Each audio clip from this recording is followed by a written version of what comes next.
I think we all know that fraud risk increases in an economic downturn, and I think we're certainly in a downturn and arguably in a bit of a recession. But with the addition of a need to work remotely, we seem to have a bit of a perfect storm.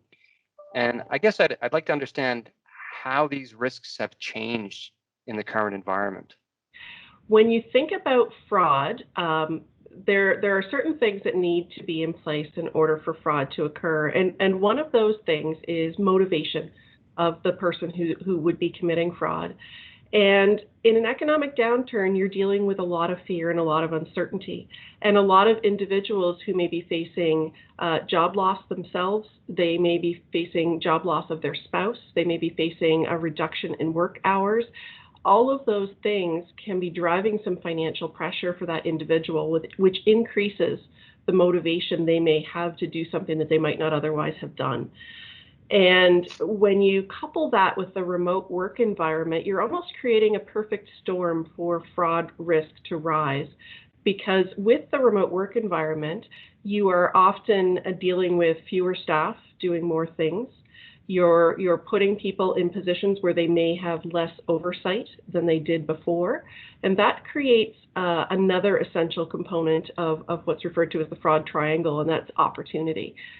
And that opportunity comes from that lack of oversight and the change in roles and responsibilities, where maybe some people have access to the bank account that they didn't have before, or maybe you have the same person who's ordering goods and receiving goods in your organization now, and that didn't used to be the case.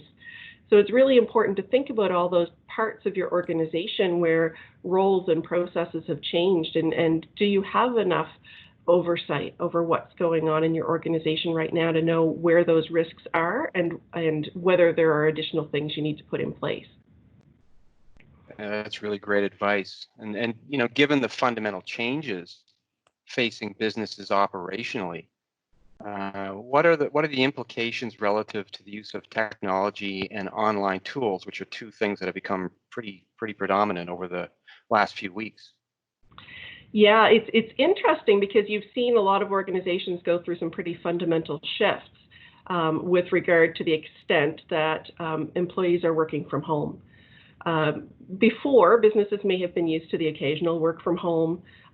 Most organizations had some kind of work from home arrangements in place for certain employees already, or employees usually worked one day from home, those kinds of things. But now you're seeing everybody working from home all the time, all at once.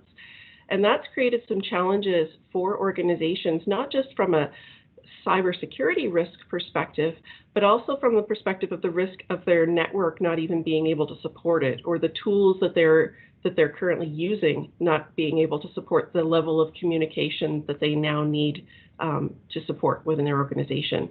How many conference calls have you been on recently where not everyone was able to dial in, or people were dropped from the call, or maybe people weren't even able to access the network at all?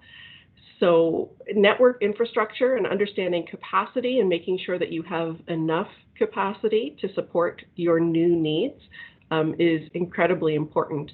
But the cybersecurity piece is also really essential to consider, because we're relying on technology more than we ever did before. We're looking at situations where hacking activity is on the rise. It has gone up significantly since the start of the pandemic, and the reason for that is pretty simple. You're dealing with situations where people are scared. There's a lot of uncertainty. People want to learn as much as they possibly can about what's going on in the pandemic environment, and when you have those kinds of factors at play, hackers will use those as weaknesses, and they will tailor their messages in emails and texts to make them very tempting for people to click on. I saw one, it was a text in this particular case, and that was this morning, where it looked like it was coming from the federal government of Canada. It was encouraging me to click on a particular link to access information about my emergency response benefit. It was from a hacker. It was not a legitimate text. But those are the kinds of things we're seeing right now. And do your employees understand how hackers are using the current situation to their advantage? Do they understand what those risks are and what they shouldn't click on? You're also dealing with situations where you may be relying more on your website to interact with your customers than you ever did before. You may have closed your storefront completely. Do you know that your website is secure? Do you know that it will stay up and running and it's safe from being taken down by hackers or by something else? Do you know that the credit card transactions that are being processed through that website are secure? There's all kinds of different things that you had to think about before, but maybe not to the same extent that you do now.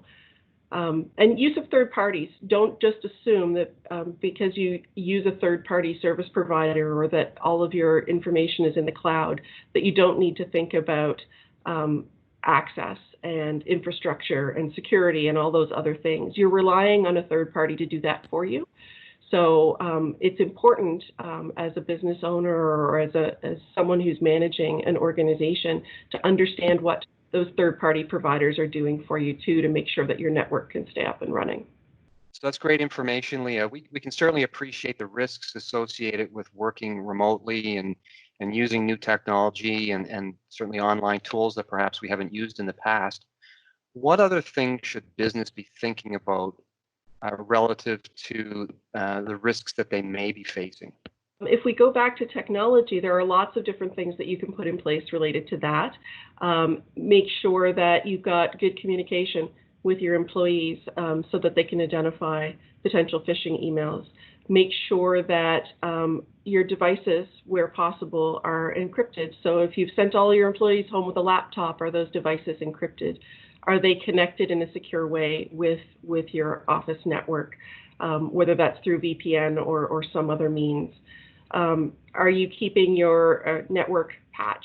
Are your patches up to date? Because those can make you particularly vulnerable to hackers as well. And are those patches capable of being pushed out to employees when they're working remotely? Or are you suddenly faced with a situation where employees have to manually run updates themselves? And how are you making sure that happens?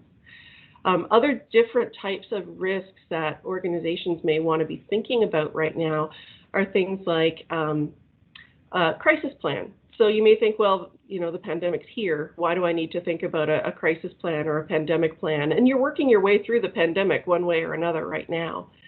But we've probably all seen emails from businesses where they've been dealing with a crisis in the middle of the pandemic. A great example of that is grocery stores. So grocery stores, an essential service. You've got people who may have been exposed to COVID-19 in a particular grocery store.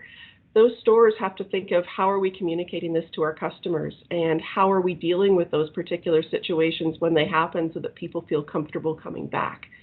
So think about how a crisis plan, like if you had a crisis in your business, how would you communicate that to your customers in a productive way? And that really links in as well to the reputation side of things. How an organization handles itself in a difficult time can have a huge impact on an organization's reputation. So you need to think about all the different decisions you're making as a business right now, and how is that going to be perceived by the broader community, by your customers, by your employees? If you have to lay people off, what supports are you giving your employees to help them access the benefits that may be most useful to them? Or how are you communicating that with your customers? What are your competitors doing? If you've laid off all of your employees, but all of your competitors are continuing to pay their employees' salary, how does that make you look? And how could you communicate that in a more positive way? All kinds of different things like changes to government regulations and making sure you're complying with them, staying up to date with that and with new changes to government programs, or even something as simple as your supply chain. Is your supply chain vulnerable? Do you need to look for other suppliers? And do you need to think about more local suppliers for things where that might be a possibility, given shipping delays and those sorts of challenges? So it can be a little overwhelming, and really the important thing to think about is go and brainstorm as an organization about the various risks that you're facing right now and what are you currently doing about them, and come up with a plan. If there are certain risks that you don't feel you're currently addressing, what more do you need to do as an organization, and deal with them in a methodical way. So which are your higher risk items, and focus on those. Leah, thank you so much for your time and your thoughts on this really important topic. And thanks to our viewers for joining us. And just a reminder to visit the COVID-19 Hub on our website at www.grantthornton.ca and follow us on social media for the latest updates.